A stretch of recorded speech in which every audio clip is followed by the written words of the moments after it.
দেবলীনা ও কুসুমের সমস্ত প্ল্যান পণ্ড করে দিয়ে হাসপাতালে কুসুমের কাছে ছুটে আসলো ইন্দ্রাণী। কুসুম ধারাবাহিকের প্রতিদিনের আপডেটগুলো পেতে ফেসবুক পেজটি ফলো দিয়ে সাথে থাকুন। ভিডিওটি ভালো লাগলে অবশ্যই একটা লাইক দিয়ে ভিডিওটি শেয়ার করে দিন। নতুন পর্বের আপডেটে আমরা দেখতে পাবো যে ইন্দ্রাণীকে অনেকভাবে বাধা দেওয়ার চেষ্টা করে দেবলীনা, কিন্তু ইন্দ্রাণী জানে না যে কুসুমের ব্লাড লাগবে, আর কুসুমের ব্লাড গ্রুপ ইন্দ্রাণীর ব্লাড গ্রুপের সঙ্গে ম্যাচ করেছে, সেটা জানতো না ইন্দ্রাণী।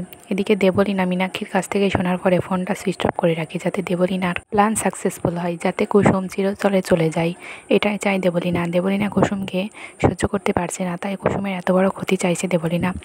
ইন্দ্রাণী কিছু জানতেও পারে না যে তার খুব প্রয়োজন এখন হাসপাতালে। ইন্দ্রাণী মনে মনে কুসুমের সঙ্গে করা কিছু ভুলের কথা মনে করতে থাকে এবং কুসুমেরকে যে ভালো ভালো কাজগুলো করেছিল সেগুলো মনে করতে থাকে। বলে যে কুসুম প্রথম থেকেই আমার পরিবারকে কতটা আপন করে নিয়েছিল, কিন্তু আমি কুসুমের সঙ্গে খারাপ ব্যবহার করেছিলাম, এসবে ভাবতে থাকে ইন্দ্রাণী। ইন্দ্রাণী বলে যে হাসপাতাল থেকে তো কেউ আমার কাছে কলও করলো না, কেউ তো আমাকে খবর দিল না। দেবলীনা, তুমি আমার ফোনটা নিয়ে আসো তো।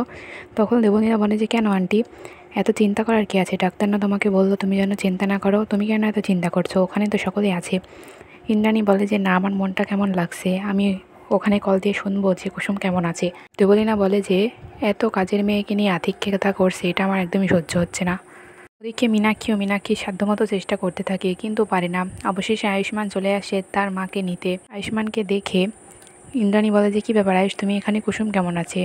তখন আয়ুষ বলে যে মা, তোমার ফোনে এতবার কল করছি, কিন্তু তুমি কলটা কেন রিসিভ করছো না? কুসুমের ব্লাড লাগবে, আর কুসুমের ব্লাড গ্রুপ তোমার সঙ্গে ম্যাচ করেছে, তাই তোমাকে আমাদের সঙ্গে যেতে হবে।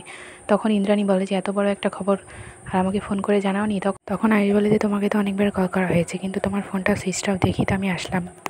ইন্দ্রাণী বলে যে কি, আমার ফোন তো সুইচ অফ নেই, আর দেবলীনা তো আমাকে বলছে যে কেউ ফোন করছে না, তাহলে কিভাবে আমার ফোনটা সুইচ অফ হলো? তখন ইন্দ্রাণীর মনে সন্দেহ জাগতে থাকে। তো বন্ধুরা, এবার কি তাহলে ইন্দ্রাণী বুঝে যাবে মীনাক্ষী ও দেবলীনার জাল?